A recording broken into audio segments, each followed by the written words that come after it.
We all want to fit in. That's just the way we're wired. But for the young man you're about to meet, blending into the crowd is an almost impossible dream.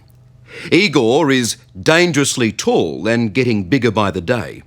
While the first thing you notice about Igor is undoubtedly his height, spend some time with him and you realise he's also charming, funny, complex and heartbreakingly lonely. He also has the biggest smile I've ever seen. You just have to find a way to coax it out of him.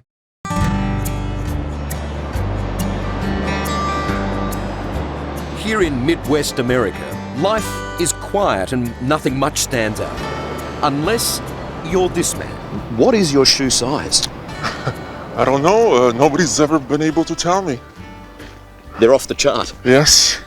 And exactly how tall are you? 7 feet and 8.33 inches tall. Just shy of 8 foot. Yeah. Well, look, where am I to you? I'm just on 6 foot here. Yeah. And I've got to tell you, on first meeting, you're overwhelming. You are tall. That's what most people tell me. At 29, Igor Vovkovinskiy is America's tallest man, a record he's proud of, but would rather not have. Looking at the world from my height, it's a different experience every day. I always have to be thinking about, am I endangering my life? Nothing is built for my size, so everything is a challenge. It's no problem at all. Except for a couple of things. There must be one upside. It would be handy for cleaning. You'd see all the dust and dirt up here, wouldn't you? Yes, but I don't know. I don't like cleaning very much. And getting President Barack Obama's attention in a crowd is easy. Yes. Now, he's a tall man too. Yeah. But have a look at you compared to him. Yes.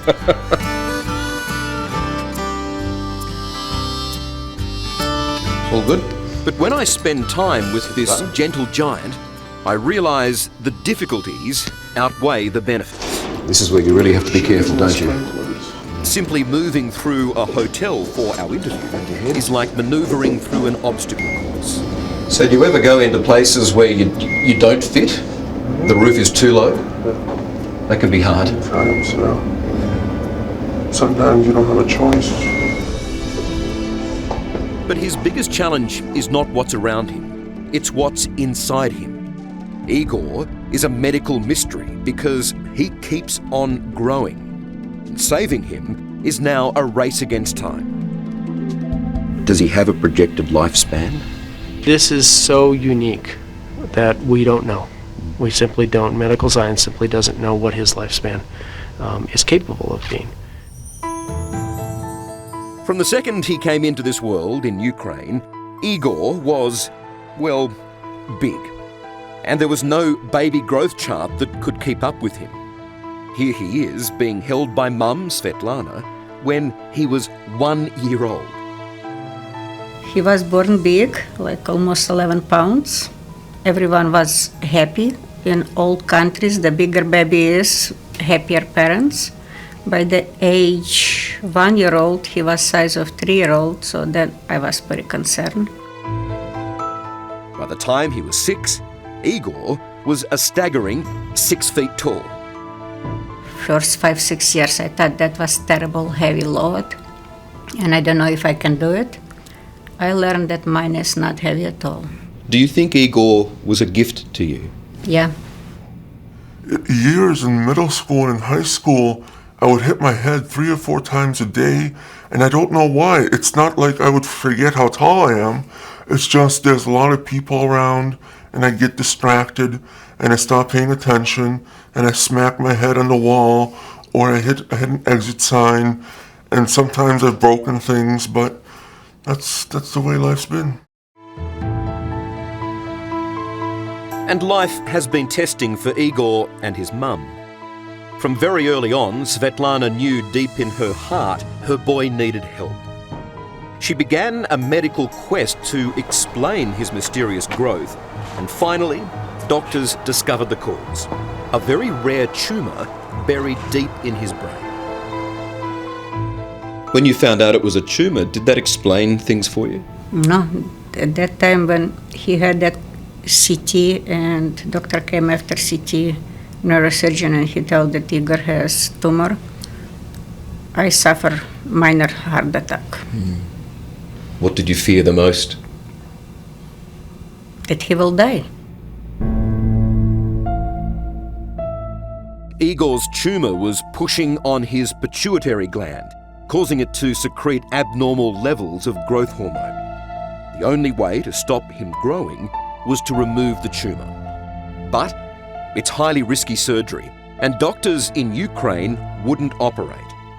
Worried he would die, Igor and his mum wrote to the renowned Mayo Clinic in America, appealing to specialists there to save his life.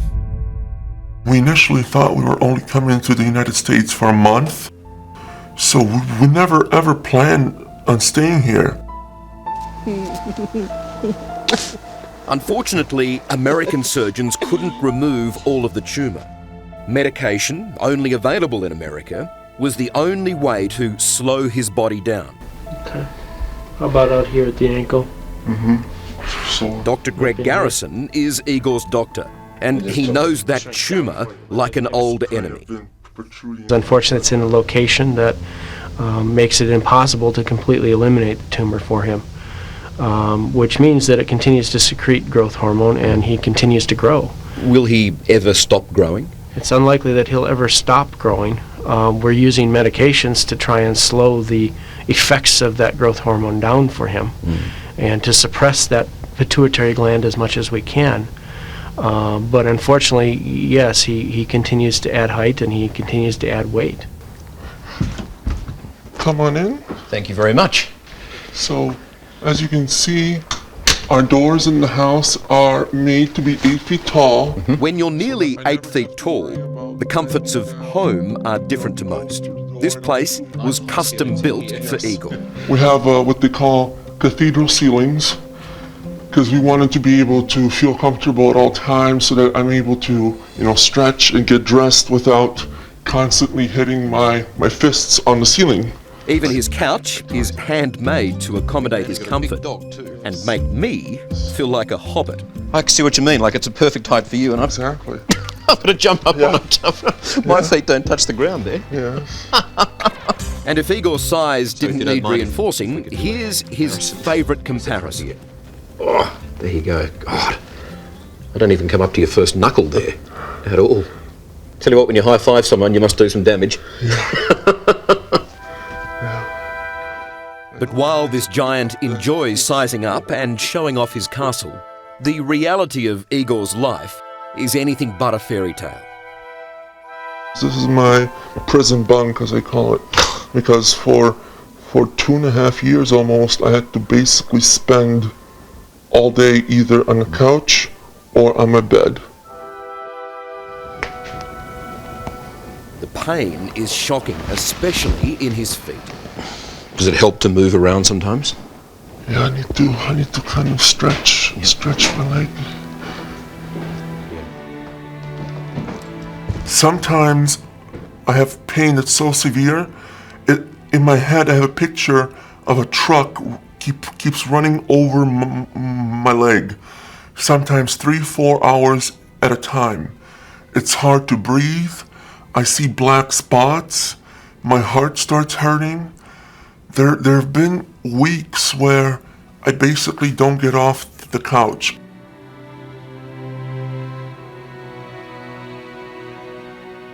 Doctor, this is one of Igor's x-rays, the left leg that gives him so much pain. What is causing all of that pain here? He had a number of surgeries on this leg, and actually you can see some of the holes left from some of the pins that he's had placed in his leg. Gee, all the way up, yeah. All the way up. The reason for this particular surgery was to offload parts of his foot that were getting pressure ulcers.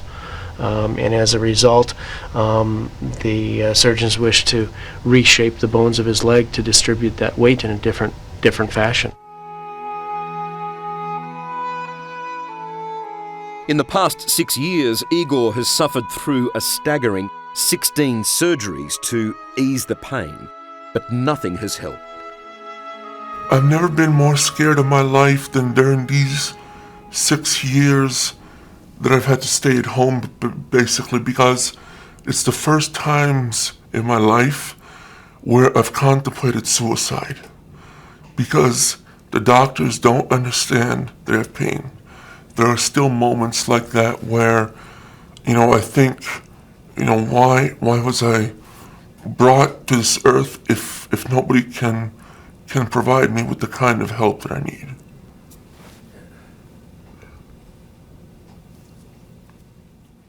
How do you feel when you see him suffering like that? I feel hopeless and helpless.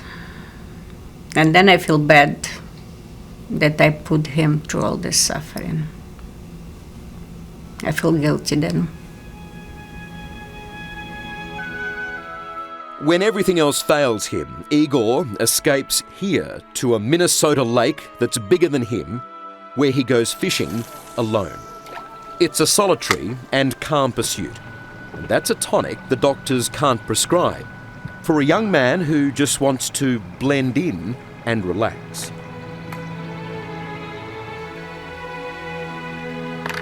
I imagine at times you must feel like the loneliest man in the world. I feel like I'm living in a desert and there's nobody around me. Like you're the only man in the world. Yes. Oh, God. Just bloody heartbreaking, mate. What would make your everyday life easier? For the most part, I think it's just the things that normal people take for granted. It's basically the three things: clothing, shoes, and transportation. I think that would be something that if those three things were taken care of, it would be a lot of relief for me. You get a sense of that frustration when you ride in Igor's custom-made and slightly crude van. We had to lower the floors under the driver's and passenger seat and put a rail system under them. You have to remember, Igor's a young man, just 29. And the fact is, he'd love to cruise in a convertible. Woo! And that's where we decided to help out.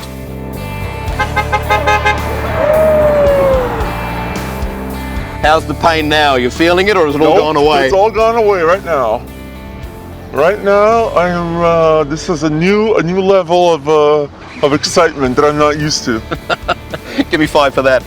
Yeah. Yeah. Riding in a convertible may not seem like such a big deal, but for Igor, it is. Man, I can't stop smiling.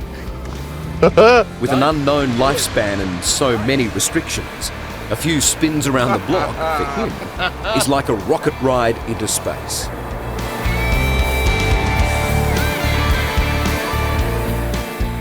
That's what you call freedom. Oh man, that much fun should be illegal. Wow. If you could change anything, what would you change? I would like to change the way the world adapts to different people. You just want to fit in. Yeah.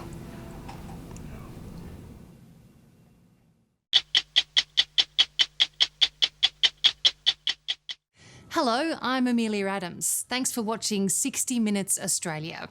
Subscribe to our channel now for brand new stories and exclusive clips every week. And don't miss out on our extra minute segments and full episodes of 60 Minutes on 9now.com.au and the 9Now app.